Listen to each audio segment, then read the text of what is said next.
Hello, universe. Hello. It is Thursday. Can you believe that? It's Thursday, and we're recording Thursday. an episode. Yeah. Sorry about last week. We fucked up. I'll give you a quick rundown of what happened, okay? Yeah. So I'm currently in the process of moving, and I have two computers, right? Shout out to David, because he sold me the other computer. Thanks, Navy boy. And it's much nicer. So I brought that one because I was like, well, instead of packing everything at once, I will bring the nice computer, right? So we get all the equipment set up. We do all the things we need to do. And it just will not work. And for those of you that don't know us personally, we're not tech people. We're fucking idiots. We don't know anything about this. We just got really lucky with a really user-friendly set of microphones. Yes, exactly. We know almost little to nothing. Little to nothing. I mean, you hear that echo? We're in like a room with a lot of echo. I kind of like it. But a normal audio person would be infuriated. Mm-hmm. So, yeah, if you whatever. If you notice, this is a bit echoey today, but don't worry. It's because the room we're in is currently empty. It's going to be the new podcast studio, and there's nothing in here yet. It has literally, it's like a TV dinner table with the computer and microphones and nothing else. And there's a suitcase. I have a chair. Grant's always got a chair, but I got a chair in here. Mm-hmm. So we could not figure out how to do this on the old computer, so we had to postpone the episode a week so we could get the computer that we actually record on and transport it to the new location. And now it is here, and we are ready to dominate the world. Yeah, okay? I broke into your old house. I stole your computer. It's true. He did. But yeah, so we're here. I kind of enjoy it. We were doing some testing of the audio earlier, and I think it makes us sound a lot nicer. Yeah. That's just me, though. Kind of dresses up our voices. Not to get into the personal lives, but we are. There's a desk on the way, a nice recording computer desk. It's an L shape. If that's your speed, I guess. Do I get the little part of the L? Is it uppercase or lowercase L? It is a backwards uppercase L. It's not an L at all. But a lowercase L is just a line. That's the joke, yeah. I think it's Dimitri Martin. That was a joke, yeah. Okay, that was my fault for not picking up on that. Fuck you, dude. But we are back. It is Thursday, July 1st. Happy July. We have an episode dropping today. As soon as this one's done, it's going to be posted. And then tomorrow, we'll be back on our regular schedule. So you're getting 2 episodes since you missed one last week. And these 2 episodes, this one in particular, are about very spooky things. Mm-hmm. Some very, very creepy guys. Yeah, they're very strange things. They're very conversational. It's going to provide a lot of possible weird segues into other things I can imagine. Yeah, I don't know why we're hesitating on saying it. They clicked on the video. Yeah, you're definitely not video. What the fuck is wrong with me? I mean, maybe if you're on YouTube, it is a video. Who's videotaping us right now? I would like to see. That is something I would like to look into. It hasn't happened yet, but we've been asked a couple times by fans of the show if we're ever going to do a video version. That'd be pretty cool, Joe Rogan style, and that is something that we are currently looking into. You're gonna bear with us. It's gonna take some time, but eventually it will happen at least once. Yeah, I wish they were doing it for this one, because this is kind of like the pinnacle podcaster situation. Like you don't have a shirt on. This room is completely empty. We're in a completely empty room. I have no shirt on. It's kind of sad looking. I'm wearing a pair of shorts and socks and nothing else. I haven't even combed my hair yet. Yeah, the first shirtless pod is covering none other than Bloody Mary. There you go. There we go. It's the perfect time to get a little spooky, all right? It's Thursday. You're coming in July, right? It's the holiday. Everyone's outside blowing up fireworks. Yeah. It's time to be a little afraid of brushing your teeth, because that's essentially what we're working towards here. You need to be afraid to be in the bathroom. Yeah, basically. And maybe you have mirrors somewhere else in the home. I know personally I do, and it's a little spooky sitting around just thinking about this. Like, I hope I don't say it. It's like maybe I should. Oh, dude, I think I told you this last week when we were like getting up to record it last week again. Sorry, but I like sometimes to this day, like as I'm turning off the lights in the bathroom as I'm leaving, I'm like opening the door and I say Bloody Mary in my head 3 times, and I just keep walking away and I just forget about it. I don't know why I do that. I might be insane. Dude, we do have, in the new studio, actually, there are little paw print mirrors on the wall right behind you. Oh, fuck. I wonder if we could actually do it. They're super tiny. Yeah, because this used to be a dog's room. Yeah, no, and then we moved in. It really is. During the week, we moved all of the stuff into the other room so we could have the bigger open space, and more specifically, a nicer window and a fan. That's what I wanted. Yeah, this fan is fucking badass. So the dog has been moved next door, but we still have the remnants of his existence in here. Yep. And we got little mirrors. So maybe mid-show, I will try to go into one of those mirrors and do that. We'll see. Turn off the lights too and stuff. But anyway, all right, let's get into Bloody Mary. What or who is Bloody Mary, Grant? That is a good question. Now, if you are like me and have gone into any sort of public library and read books about urban legends, you certainly have come across Bloody Mary, okay? Yeah. And we're not talking about the delicious, savory vodka beverage. No. I'm not a personal fan of those, the same way I'm not a fan of the Entity. I've never had one, but I don't feel like I would like it because it's just pepper and tomato juice and hot sauce and then just vodka, so it's just... And they garnish it sounds like you just need a lot of Tums. They garnish it with the worst possible vegetable, and that's a fucking olive. Celery, dude. It's celery. Oh, yeah, they do put celery Olives in it, are Manhattans? No, I don't know martinis anything. are olives, too. I don't know anything about mixology. But yeah, so Bloody Mary, for those of you that are unaware, it is the simple do-it-yourself sleepover extravaganza of urban legends. You go into a room that has little to no light. You preferably turn them off. Sometimes you could do it by candlelight, I guess, if you're trying to go old school. Yeah, there's a bunch of different variations I can get into of like the actual... Oh, yeah. No, we will do that. Execution of this. I'm just giving them the little basic rundown here. Rig rundown. So you would go into the mirror either by yourself or with another individual, and you would say, Bloody Mary, Bloody Mary, Bloody Mary.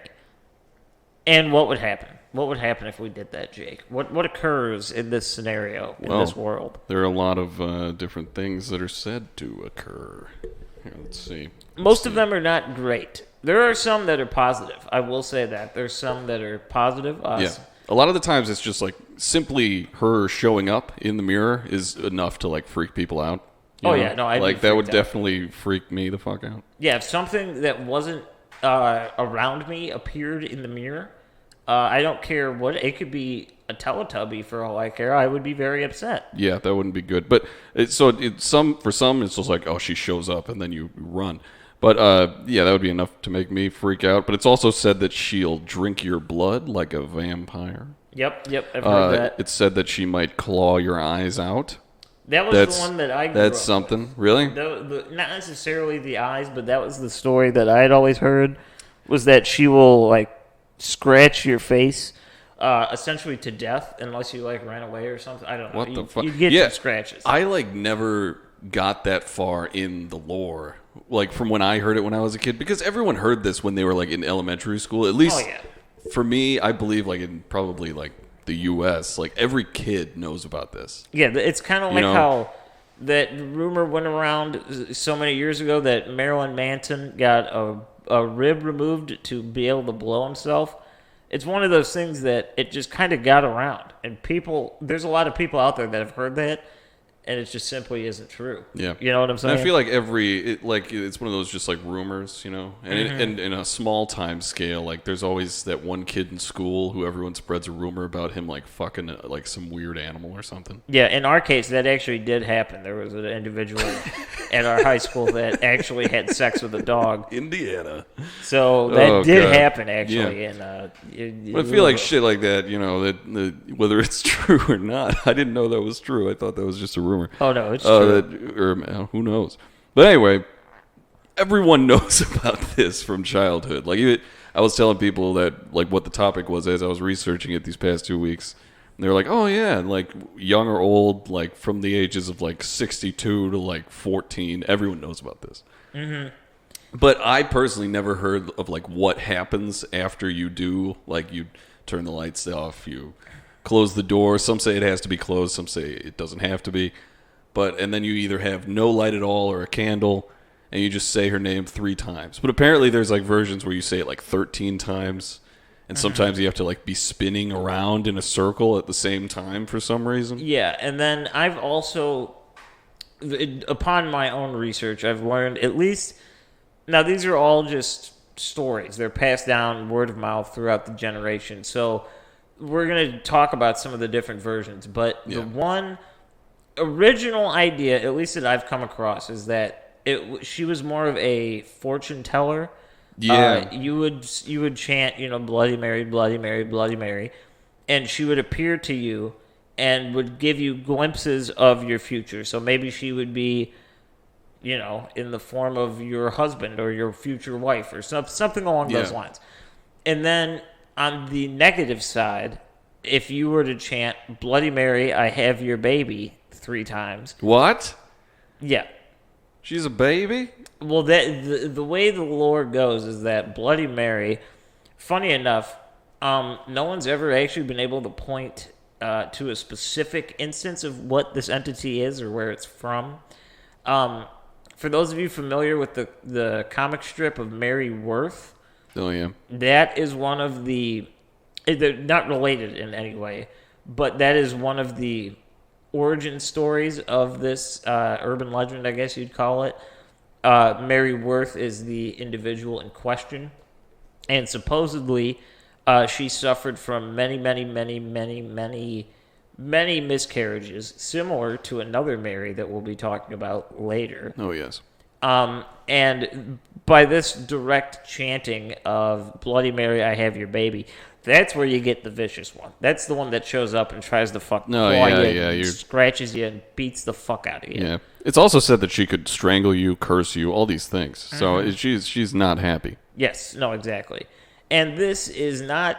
it's not just a Western thing. We've talked about the yokai of Japan before. Yeah. Classic yokai. Yeah, and the Eastern kind of urban legends out there. And there's something very similar to the Bloody Mary. Obviously, it's not called Bloody Mary, but it's a similar ideal of you perform this ritual, and this female entity will appear to you, and it'll either be a positive or negative experience. There's really no intermediate. She just kind of showed up and waved and left. Yeah, isn't that one from the eastern part of the world? Isn't that kind of it's kind of weirder. It still has to do with the bathroom, but it's public bathrooms and stalls. You have to knock on the door, and if she responds, because she was drowned in a toilet or something by bullies or her father. Yeah, there is far more. See, that's the thing about the Eastern urban legends. There are far more rituals involved than actually being able to see and deal with these entities. Here in the West, we kind of sugarcoat it. Yeah. And this one's very simple. It's a do-it-yourself. It's the DIY urban legend. That's what it is. Well, dude, the thing you were talking about earlier in the fortune teller sort of aspect, it was in the early 20th century, at least in America, it was... They had this thing that was super similar to the Bloody Mary thing. It didn't involve saying her name or anything, but it was specifically for women to get a glimpse of their future husband. Yeah. And the woman would have to walk backwards up a flight of stairs while holding a candle and a hand mirror. And then apparently once they got to the top, you would see your future husband. But that wasn't always the case, because sometimes a skull would appear, and that would be the Grim Reaper, meaning that you would die before you would marry. So that was a early 20th century thing. My thing, first and foremost, a hand mirror. What if you don't have stairs in the house? There are ranch-style homes. You know what I'm saying? So well, you can't participate. Don't deserve marriage, Grant. You can't... What, you don't have stairs? Come on. I got a bone to pick with stairs, and I feel that this is inappropriate. What if I wanted to see what my... Well, I guess... Hey, man, stairs could be rigged up with nice seats. Yeah, to go along the side. You got one of those in your old house? Yeah, the old people stairs. Yeah. See that Stairmaster. No, that's an exercise machine. It's creepily nice having a ranch style home, because everything's just where I need it to be. Yeah. It's like, can you go in this room and grab this? I'm like, I actually can. I can go in any room. Which one do you want next? How about that? Oh, fuck yeah. But Bloody Mary, well, I guess for the purpose of this she's not really bloody. It's just Mary. Yeah. I always pictured, like even when I was a kid and I didn't know what Carrie was, like the story of Carrie, Yeah. I always pictured Carrie. I could see Whenever we would talk about Bloody Mary. Mm-hmm. But I still don't think I finished this thought. Like, I never, in my youth, knew what would happen if I did it. If I completed the ritual.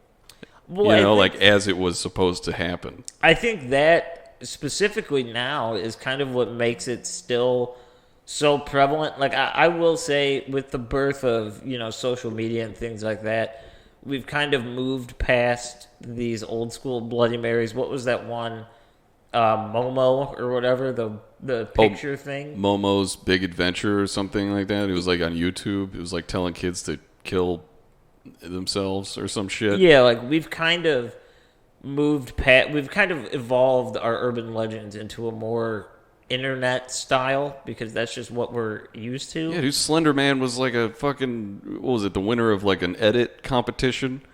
Yeah, I and think some little girl got stabbed like 38 times or some shit. If I'm not mistaken, I think Slender Man was essentially what would be a creepypasta, just like a fan-written short story. Yeah. That the lore was so strong that people bought into it. Yeah, and it was based on an image that was literally an edit competition. Yeah. A photo editing competition. Anyway. But yeah, that's all to say that legends have kind of taken on a new form. No, absolutely. And I think in technology. I can't speak for the younger generation, but I don't know what you kids are doing. We're not. We're in that weird zone where we're not the older generation, but we're not the younger one anymore. We're kind of just in that weird purgatory of generation right now. We're in that place where like we can look at like kids around like teenagers and be like, what the fuck are they doing? No, exactly. Like we don't understand, but also like that's how people 10 years older than us see us. It's weird, man. Or they'll say things like, I saw one thing, because, my brother is a teacher, so he got a poster from, like, all of his students, and they said something about, like, oh, so-and-so, he's super drippy. And I was looking at it, I was like, what does that mean? Oh, I know what that means. I didn't know what that meant. I had to have someone explain it to me, because I was like, I don't know what that is. Well, the way I'm going to explain it sounds old as fuck. I sound like an old man, but it's like, nice clothes. That's kind of or something. I don't even know for sure. I think that's what the internet told me, and then I learned from him that your brand recognition is astounding. That they use it for more of a sense of like it's like a synonym for cool. It's like oh, that guy's got some drip. Respect like the drip, as they say. I don't get it. No, you're not even wearing a shirt. Yeah. I would be far too uncomfortable to ever say that word in a sentence that wasn't like, hey honey, the faucet seems to be dripping. It just has to be drowned in irony if we say it. Yeah, like this is quite the drippy kind of episode. Is what everything is now. It's just drowned in ironic. Welcome. It's compromised. We're gonna rebrand. We're gonna be called the Dripisodes. That's what we are, not the. We are starting. We're the Dripisodes. We are starting a cult that's dropping a new Dripisode today. Jesus. Yeah, no, I'm never. We're gonna be dripping all over your ears. Oh, that's a good one. We're gonna drip into your brain and. Isn't that annoying when you like after you rabies. swim? Oh God. But all I know. Well, how did we get here? Oh, we were talking. Okay. We were talking about Bloody Mary. Now we just talk about how kids we don't understand them. Yeah, we don't. This is the oldest shit we've ever done. Urban legends, they've kind of moved out of this old school. Bloody Mary is the perfect example because it's like candlelight, dark room in a mirror. You need nothing else. And I'm not quite certain that it's as popular as it was when I was a kid. And I know that it wasn't as popular when I was a kid as it was 20 years previous to that. So yeah. It's seemingly going down, but we were born in that right generation because we were right after the Candyman movies. And for those of you that have seen Candyman, it is essentially the urban legend of Bloody Mary. That is what it is. You set Candyman in the mirror, and Tony Todd in a big fur jacket covered in bees comes to kill you. Especially lethal if you're allergic to bees. Oh yeah, no, it's Yeah. bad. And they're I think they're remaking it. I'm pretty sure. Really? I'm pretty positive Jordan Peele is remaking Candyman. I thought you were going to say he was going to be cast as Candyman. I was like, what? No, The they got. The last I heard, I don't know if it's still in production or if COVID slowed it down or anything, but it was greenlit that Jordan Peele would be doing the new Candyman, and they got Tony Todd to come back and play Candyman again. What? So it's the same Dude. Candyman from the original. That's badass. Yeah, that would be really cool. I would love to see that. Also, in movie news, totally different. We'll dive into this more in the Patreon. We're just bringing episode. shit up. It's your birthday tomorrow, too. That's That cool. is true. That's cool. But the Munsters are getting a movie. What? Yeah, Rob Zombie is writing and directing the new Munsters. I saw something about that. I thought that was just kind of going to be like a one-off like episode. Like, you know, they're doing all those remakes or whatever. Mm-hmm. And it was just like, ooh, revisit Friends. Because what else are we going to do or something? But no, cool. That's all. It's going to be a full-ass movie. Yep, it's a full-length film. Hopefully they're- Rob Zombie doesn't continue with his quality of films. I hope not. I really hope he does this one justice. I will say this, though.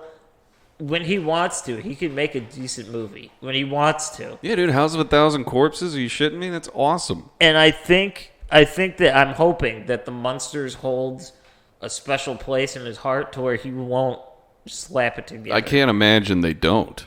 Like the Munsters kind of like that, like when you to me it's like, yeah, I like Rob Zombie, so like when I think of that, I know that guy creams his jeans whenever Munsters like repeats are on TV. No, of course. Like that's just who he is, you know, that's just how it goes. Creams his jeans is a very Rob Zombie dialogue thing. That is That's like, if you want to know what his movies are like, the phrase "cream your jeans" is exactly what his movies are like. Yeah, there's always some weird slang in there that you're like, that's kind of interesting, but I'd never use that in It's real like life. like a backwoods thing that you're not familiar with. You're like, ooh, that's kind of fun. Anyway, This is a great one. But no, so what I'm saying is that I'm thinking that the reason it was so prevalent, at least to me, was that these movies were out, so it kind of had a resurgence of the lore behind it. it was in the ether. Yeah, it's kind of like how the Satanic Panic and all that kind of stuff like stemmed from like the rise of horror films. Yeah, exactly. basically. And I'm thinking that Bloody Mary, within the next couple of years, will become a very prominent story again. Maybe I'm wrong. I don't know.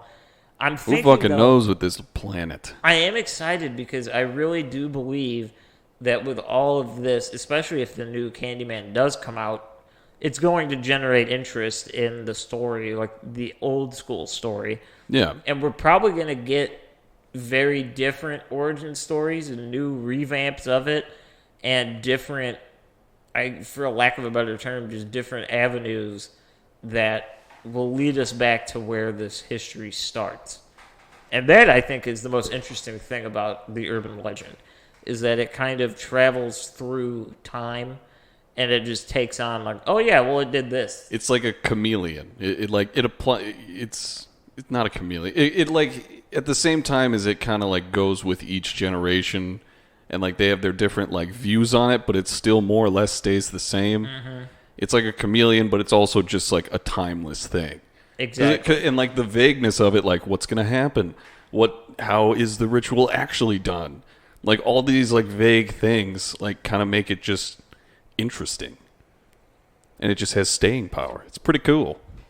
No, I definitely agree. And Like, email us at startacult@gmail.com if you have never heard of Bloody Mary.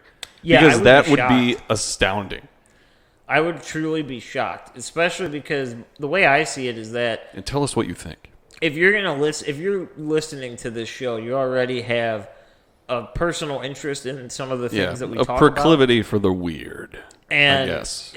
it's kind of hard to me, it's very hard to ignore Bloody Mary. I mean, when you're talking about urban legends or folklore, things of that nature, Bloody Mary's right up there at the top with the story of the hook-handed man that kills the people making out in a car.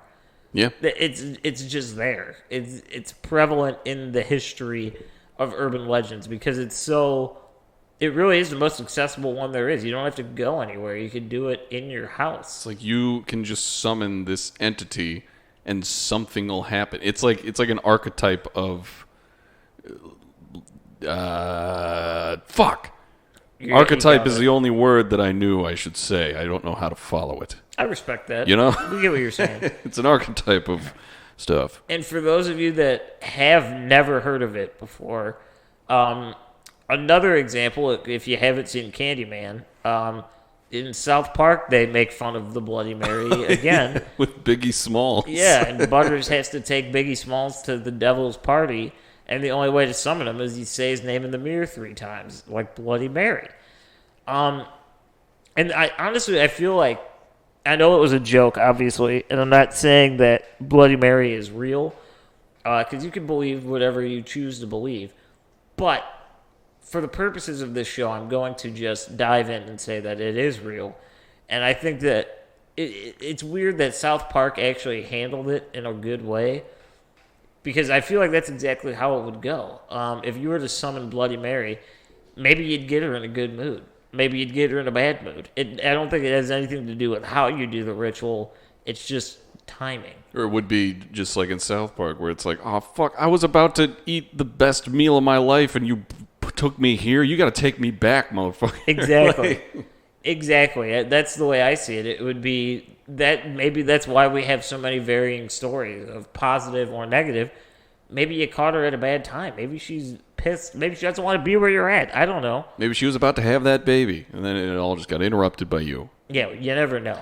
Fuck you. But anyway, so there is one, like, the main, like, thought of person in history to where this, like, this legend probably came from. Her name was Mary.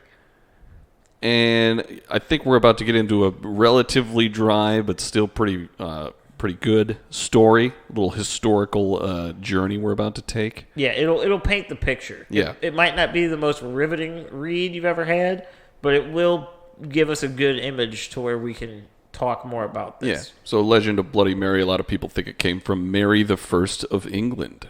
Okay? Okay, makes sense. So she was and remains to be one of the most brutal monarchs in history, I guess. Responsible for the vicious death of hundreds in her short 5-year reign. That is impressive. I mean, from a negative standpoint, that is impressive. Yeah. It earned her the nickname amongst Protestants who were kind of at the butt end of her reign there. Bloody Mary. So it's all syncing up. They called her Bloody Mary. The name is born. The name is born through violence in the real world. Yeah. And given to something in the, I guess, ethereal world. Ethereal. That's fine. But so she was the child. She was born to King Henry VIII, and I know the one thing that King Henry VIII is known for is beheading wives. Oh, yeah. That's kind of the meme, the historical meme about Henry VIII. That's kind of his whole, spiel. That's his whole deal, yeah. So Mary was born to King Henry VIII and his first wife, Catherine of Aragon. All right, that sounds like the spider from Harry Potter. It's also like Aragorn, like from Lord of the Rings. Oh, yeah, they have Aragorn. Harry Potter's got Aragog. What was this guy's name again? Aragorn. Damn it. Okay, we're Gorn. It's like corn. Like Sigourney Weaver. Ear of corn. Yeah. My favorite character in Lord of the Rings is Ear of Corn. Ear of corn. But yeah, she was born on February 18th of 1516, okay? And so she was the only child of theirs to survive infancy. The 4 previous attempts at having children resulted in a stillborn daughter and 3 stillborn or short-lived sons. Yikes. Yeah, so despite the reputation she would develop later in life, Mary proved to be an extraordinary child. By the age of 4, she was like entertaining guests at the castle with like playing musical pieces on a harpsichord. It was crazy. That's kind of cool, actually. It's like Mozart shit. It's so impressive to me when children are able to do things better than their adult counterparts that actually practice it. It's like this 4-year-old is giving the resident harpsichord player like lessons. Yeah, he's It's like, what the fuck? the guy that actually plays it is in the corner. He's like, I really hope she dies so I can keep my job. But yeah, so she was like entertaining like French like royalty and shit when they would come visit. It was crazy on the harpsichord by the age of 4. By the age of 9, she could read and write Latin, Damn. which is also thought to be like a masculine language at the time. But her mom was like a huge proponent in her education because she was like, yeah, you gotta get ready to be queen one day. Yeah, I guess you do. You know, so it's good. She went on to study Spanish, French, Greek, music, dance, but things soon turned sour in the castle, Grant. Oh. Things turned sour in the castle. It was clear to King Henry that he and his wife were done having children. And he was angered by this because he didn't have a male heir, right? That was a big thing back then, having a guy. Yeah, it really was. Because, I mean, in a sense, I get it. But at the same time, it's like, couldn't you just break tradition if you really wanted and let the woman, the female, if you had a daughter, keep the last name even in marriage? Like, I mean, you're the king. Couldn't you just do that? No. It's easier to just behead.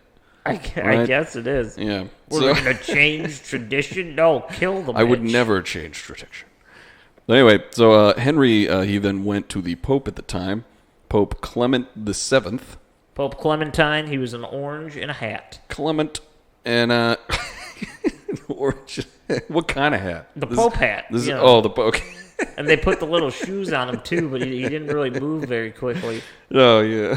They'd always have big guys waving those leaves to fan it. It would just kind of roll. Oh, my God. Anyway, so Henry went to the Pope at the time, Pope Clement VII, and he wanted to annul his marriage to Catherine. But the Pope refused. So this caused Henry to send his wife away from court permanently, and he forbade Mary from ever seeing her again. Damn. Isn't that crazy? So the king... What a sore loser. Yeah. The judge is like, absolutely not. He's like, well, fuck you, judge. I'm going to do what I want to do. I'm just going to do it anyway. Pussy. So the king, he went on to marry another woman named Anne Boleyn. Anne Boleyn. And Belia, the type of bread that you get at restaurants. No, that's not her name. I'm reading the notes incorrectly. I have no idea what you're talking about. Those are the rolls. I think they might be like a Mexican thing. I'm not sure. They're called bolillos. They're like it's just bread, but it's really good. If you guys know what a bolillo is, if you don't know, you're missing out. Email us. Educate me on whatever Grant's talking about. It's just bread. It's really good bread. All right, but he married Anne Boleyn, right? So the Archbishop of Canterbury then ruled his marriage to Catherine illegitimate and his marriage to Anne legitimate. So basically, he had a divorce anyway. So basically, it's like that scene in Benchwarmers where that guy is like, I am 12. He's like, yeah, 1,200. And then they just slip the $5 bill in there. And he's like, he's good. He's got documents. 1,200.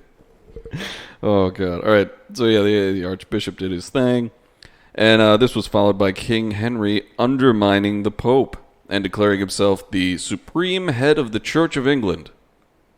You could just do that. See, yeah. Here's my thing. The king is so powerful. This goes back to what I was saying. You could just do that. Why couldn't you just be like, yeah, the Pope said the divorce doesn't count, so fuck the Pope. We're going to do what I want to do anyway. Like, he ended up doing that, so why did he have to make it such a problem? I guess he was just trying to, respect tradition, but he was like, you know what? Tradition's letting me down. I'm going to do a bunch of crazy shit. I don't get it. I really don't get it. Anyway, so King Henry. He was the supreme head of the Church of England now, and this was an extraordinarily hard period of time for Mary. Okay, not only was she never permitted to see her mother again, but her place in the line of succession was taken from her and given to her new half-sister Elizabeth. Ooh. Because, the marriage was illegitimate, so she Yeah. lost the spot there. But and on top of this, she was often afflicted with bouts of deep depression and irregular menstruation, resulting in almost constant physical illness. Wow. So she wasn't having a great time ever. No, that She doesn't never sound had a fun. good time. Yeah, well, I guess you really can't when you're. I've never menstruated, so I can't really claim, but I'm assuming if it's an irregular menstruation, No, if you're- it is not what you want. Yeah, if you're bleeding, I can't. I don't envy it. No. I can't. It's that sucks. I mean, let's that just face sucks it. for you ladies out there. Women just have it very unfair. They just really do. Yeah. It's like, oh, you have all the pain of childbirth and periods. What do men get? It's like, we get itchy balls sometimes if it's hot. sometimes. I get that too, though. I don't even have balls. It's like, well, sorry, I guess. That's well. It Anyway, is especially back then. It was a even rougher go, Yeah. if possible. but it was particularly bad for Mary, because she was just constantly in physical pain. Mary naturally became defiant against her father and stepmother, refusing to acknowledge Anne as queen or Elizabeth as princess. And this angered her father to no end. He was just like, "What the fuck, my kid? How You're dare you break you're gonna tradition." feel how I tell you to."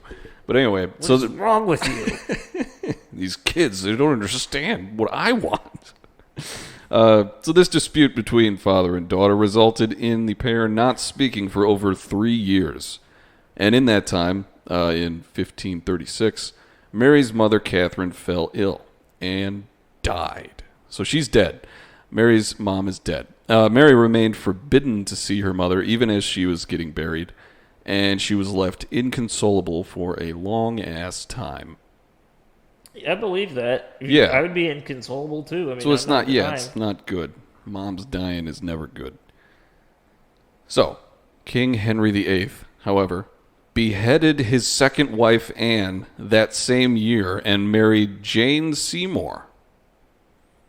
Jane. So he's on to another, it was 2 weeks after he beheaded Anne. Dude, this guy is just bouncing around like he does not give a fuck. He's Give me a baby. Give me a baby. not give me a acting baby. very kingly. Or me a is he baby. acting more kingly than anyone else? I don't know what it means to be kingly. Kind of a outdated concept.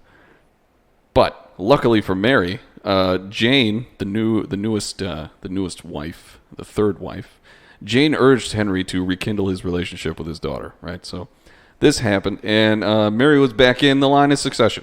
Amazing. After her new half brother Edward, however, because now she has Henry's got a male heir. Okay. But retained her title as illegitimate. So she was still illegitimate, but she still had her place in the line of succession, but it was after this new guy. Crazy. A lot of weird, confusing bullshit. But King Henry, as he is infamous to this day for doing, killed his newest wife, Jane, shortly after their marriage by beheading again. Even though she had indeed produced a son for his throne. So it's not even about the male heirs anymore. He's just like, I can just do this. I can just do this. I'm getting away with this. So I guess I can do whatever the fuck I want now. I guess in a weird way, it's like I'm not pro that situation, but it's hard to have that power and not use it. So He would go on to marry 3 more women before he died in 1547. yeah. It was crazy. But his brutality wasn't limited to his wives, right? So he was just a brutal guy. Not 19. I keep thinking we always cover shit in the 20th century, so I'm like in 19 this. Yeah, to go back farther is almost strange. We're in 1541. But anyway, another example of his brutality. In 1541, he had Mary's old governess, Mary, his daughter, her old governess, and godmother, killed due to her son's hand in an attempt to overthrow the king, I suppose. And unluckily for her, the executioner for this particular execution was a very young and inexperienced man who chopped and hacked at the governess's neck and shoulders multiple times before she was finally dead.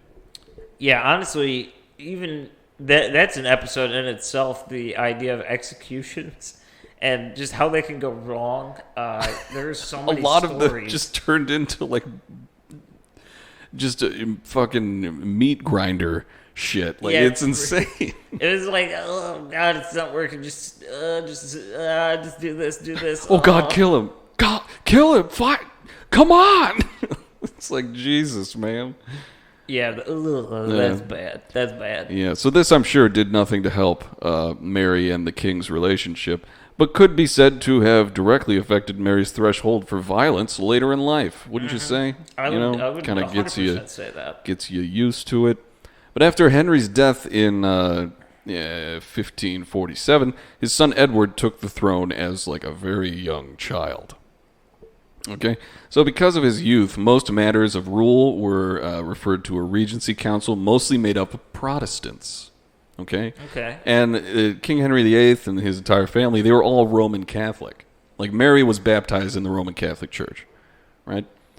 So this regency council, mostly made up of Protestants, they went on to attempt to establish the Protestant belief throughout the country as like the main one. Mm-hmm. So Mary, who was baptized in Catholic Church, like I said, she shunned these changes and continued to hold Catholic masses in her own chapel. So Mary rarely went to court during Edward's reign, mostly keeping to herself, until Edward, at the age of 13, invited her to attend a small, a sort of a family reunion for Christmas, 1550. All right. Kind of nice. Kind of nice. In a weird, sad way. Why don't you come to council? Anyway, the two ended up in tears that night in front of the entire kingdom, basically. And every important person in the kingdom, they were just fighting and both started crying.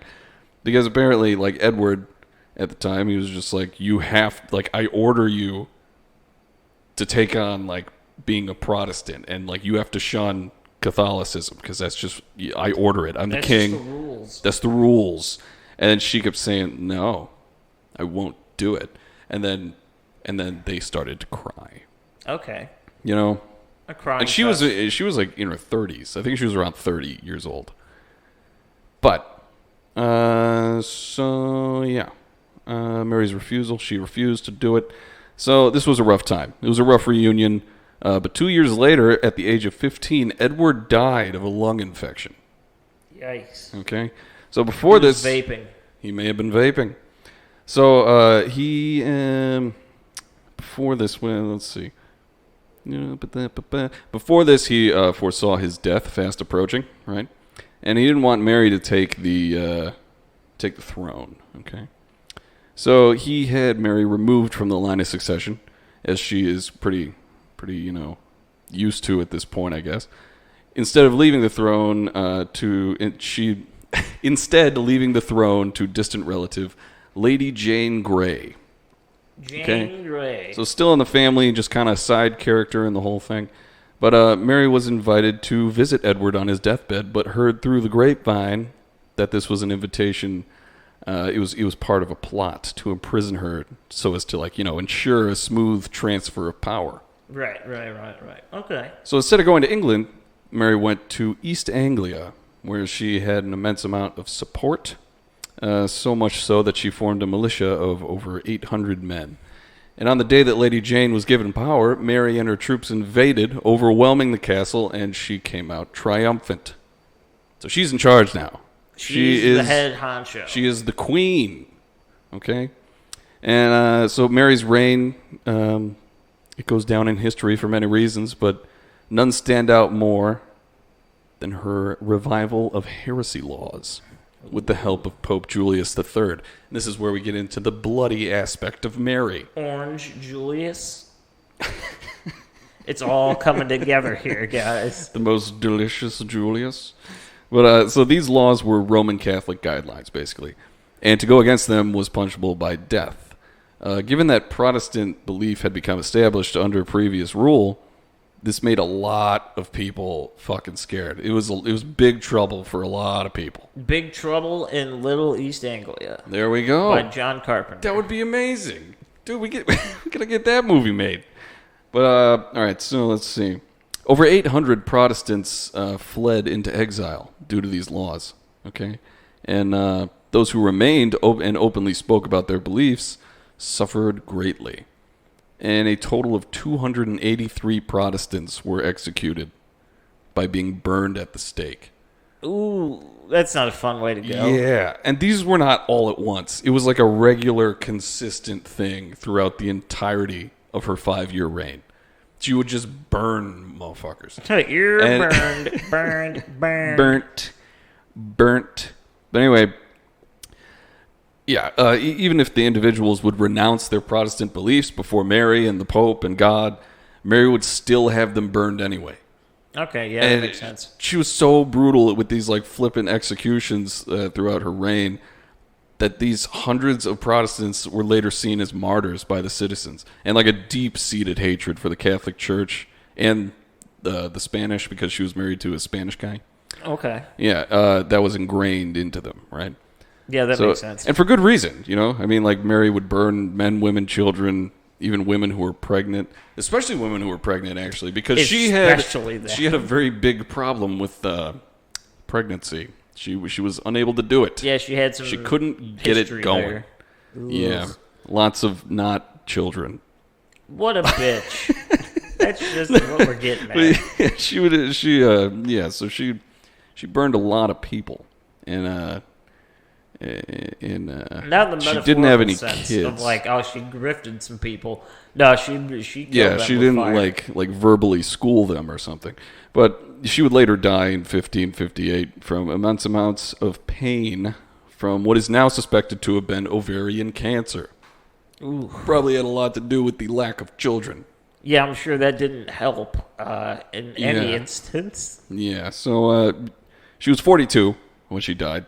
That's old too for 15th century. That's Yeah, right. old. She was an old ass woman back then. But and just a little side note, this also occurred during an influenza epidemic, which killed Pope Julius III the same day. Orange Julius didn't Orange survive. Julius is dead, much Wow. like the franchise. Well, anyway, so that's Mary, and maybe that's who's appearing in our mirrors when we call for her. Yes, And that's that why she is- gets so pissed off about the kids. That is probably the most common, what you would, I don't know, idea that this is Queen Mary. But Mary the First. before we wrap this episode up, I have two little tidbits of information, okay? So, some believe it is Mary Worth. Some believe it is Queen Mary. But in the 1970s, it was brought back into popular belief after about almost 200 years, okay? 200 years. That's quite a lot of years. And that was by the folklorist Janet Langlos, Janet Reno?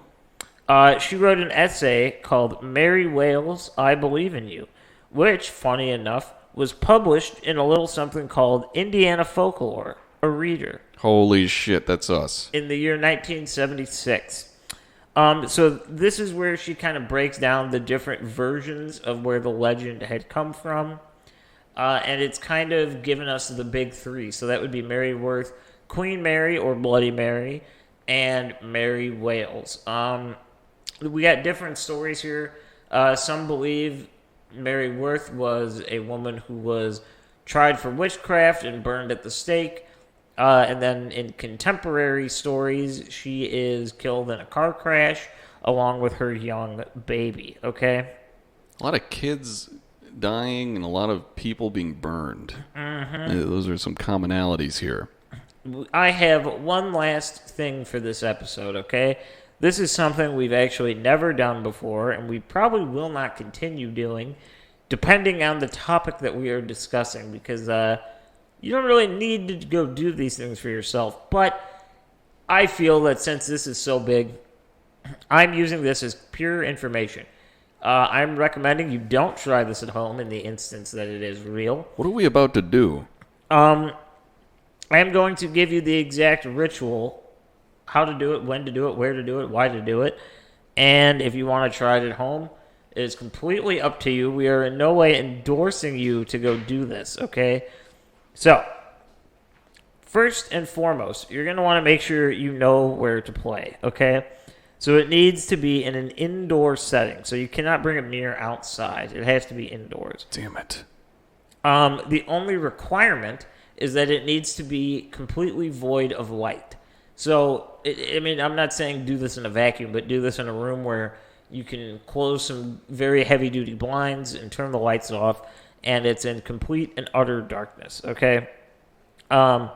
They prefer to do it without windows. That is why they typically say it's done in bathrooms. Most bathrooms don't have windows. Most, yeah.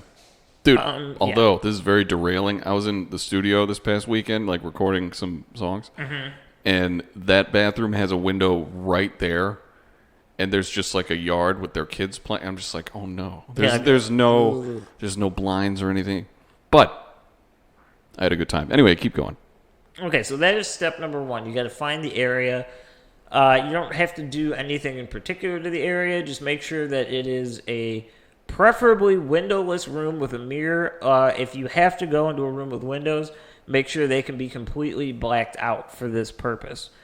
Then, next step, okay? Gather your supplies. You're going to need a candle, a matches or a lighter, and a mirror. In more contemporary stories, the candle can be substituted for a flashlight. I would recommend not doing your cell phone. I would say either get a real flashlight or a candle to do this the right way. Probably a candle. You can still pretty much get those anywhere. Wait. They say step 3 is wait until nightfall, but the most common time is when the clock strikes midnight. That's just poetic, you know? No, yeah, it makes sense. It does. Yeah, so bring all your supplies to the place that you're going to be doing this, and enter it alone. If you haven't prepared any of the room yet, like blocking the windows, etc., do that now before you begin. Okay. So now you get ready. You light the candle and you set it down on the counter or a table in front of the mirror. Okay, so all that's in here is you, a mirror, and a candle.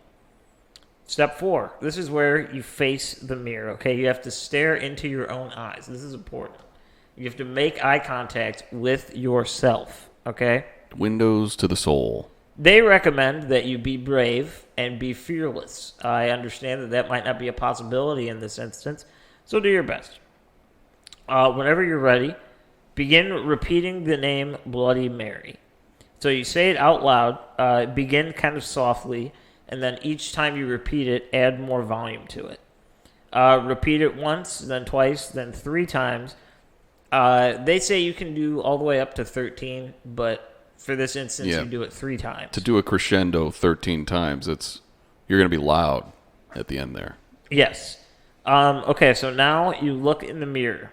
What do you see in the mirror is the question. This is where, if it works, you will be able to see it. Do not put your hands anywhere near the mirror. This is where it gets kind of muddy. In some instances, she may scream at you. In some instances, she might try to grab you. So this is why you don't want to touch the mirror. Yeah, okay? don't touch that shit. Now, when you're done, when she is still be in the mirror, okay, blow out the candle and she will go away. Leave the room. Turn all the lights back on. Take all of your things with you. And this is very, very, very important, okay? Very important. You cannot use the mirror again. For anything? Anything. The mirror needs to be destroyed or thrown in the garbage. Isn't it bad luck to break a mirror, though? Isn't that a thing? Yeah, that's what they say. But for this instance, no. You cannot. You can never use that mirror again. Maybe just take some sandpaper to it or something. These are the very simple yet creepy instructions to do this yourself, if you so choose to. I'll be honest with you, I've never heard of a single person dying from this, or anyone even remotely connected to this dying from this. They'd put that in the police report. Well, that's a valid You point, know? too, I guess. But these are the instructions on how to play. You might get one of the three. Maybe you'll get Queen Mary. Maybe you'll get Mary Worth. Maybe or you'll get- possibly Mary Wales. Maybe you'll get Carrie, like Yeah. I thought would happen. Or the Candyman. I don't. Maybe if they're Maybe all with you, Candyman. Maybe you get him. maybe Biggie Smalls. Maybe us. Maybe we'll show up. That'd be cool. That would be terrifying for the both of us. I'd be into it. But with all of that being said, that is our episode on Bloody That's essentially it. Yes. Thank you. That is it. We hope you guys enjoyed. Again, the sound quality it's looking good on all the audio things I'm looking at. It's probably fine. But if there is some type of echo, we do apologize for that. It will be fixed very quickly. We're going to fill up this room within the next week or two, so it'll be With, fine. Trinkets and all those things. But anyway, again, sorry for last week. We were idiots, but we're making it up to you because we're going to do this one. And then guess what? We're going to do it again fucking tomorrow. Yep. Okay? Yep, And it's we going to be are. a whole new topic. It's going to be great. But in the meantime, until tomorrow, if you're listening to this tonight, follow us on all the shit. Thank you very much. Twitter, Instagram, Facebook, and we're also on YouTube. And I Yes, realized we the are. last time I didn't plug the Patreon there. Ooh, But that's good. down below where it always is. And there's always good stuff on there. We got the episodes. We're about to record another Patreon episode right now. That after we we are. finish this one. These 2 days are chock full of podcasting for I'm us. literally And I'm about excited. to, once this is over, I'm going to let it export. I'm going to quickly eat some Kraft macaroni and cheese, Is that what's going to go and down? then we will continue with the Patreon. You're going to a within- steak dinner in like an hour. I know, but I'm. You're going to eat mac and cheese right now? I gotta prep myself. I gotta be ready. You got to lube up the old throat. I do. I gotta get All right. ready. So I'm having With some that Kraft mac and cheese. Kraft cheese.